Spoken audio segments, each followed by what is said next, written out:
Welcome back to Popeyes kitchen রিয়াকশানে তোমাদের সবাইকে স্বাগত। আশা করি সকলে ভালো আছো। আমি একটি নতুন রেসিপি নিয়ে আবার চলে এসেছি। এটি পার্শে মাছের একটি রেসিপি। প্রথমেই আমি মাছগুলোকে ভালো করে ধুয়ে পরিষ্কার করে নুন হলুদ মাখিয়ে নিয়েছি। একে একে মাছগুলোকে আমি এখানে কড়াতে দিয়ে ভেজে তুলে নিচ্ছি। মাছগুলো ভেজে তুলে নেওয়ার পরে আমি এখানে বেগুন ইউজ করেছি। এখানে বেগুনগুলোকে আমি ডুমডুম করে কেটে নিয়েছি, আর টমেটোকে একদম ছোটো ছোটো ঝিরিঝিরি করে কুচি কুচি করে নিয়েছি, যাতে টমেটোগুলো খুব তাড়াতাড়ি নরম হয়ে যায়।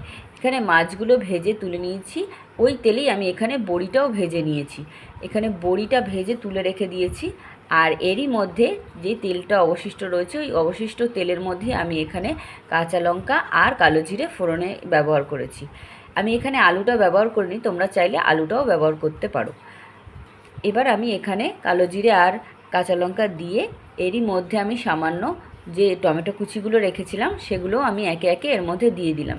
একটুখানি ভালো করে কষে নেব, যাতে টমেটোগুলো একেবারে নরম হয়ে যায়। টমেটো যতক্ষণ নরম হয়ে না যাচ্ছে ততক্ষণ আমি এর মধ্যে জল ইউজ করব না। যেই টমেটোগুলো নরম হয়ে গেছে তখন আমি এর মধ্যে সামান্য জল ব্যবহার করছি। এখানে আমি কাশ্মীরি কালারের জন্য কাশ্মীরি লঙ্কা ও কালারের জন্য হলুদ ব্যবহার করেছি। এবার একে একে এখানে আমরা মশলাটা কষিয়ে নিয়ে এর মধ্যে জল দিয়ে নিয়েছি।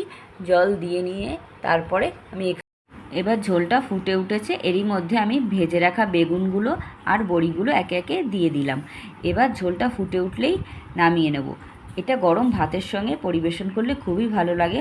আশা করি তোমাদের এই রেসিপিটা সবার ভালো লাগবে। একবার ট্রাই করে অবশ্যই দেখো।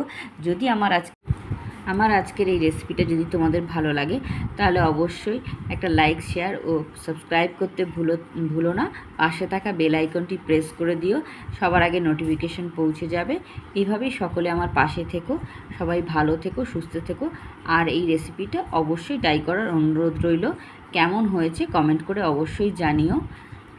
আমার তো ভালো লেগেছে। তা কারা কারা পার্শে মাছ পছন্দ করো তারা কমেন্টে অবশ্যই জানিও। আজকের মতো এই পর্যন্ত। 1K সাবস্ক্রাইবারের জন্য তোমাদের সবাইকে ধন্যবাদ।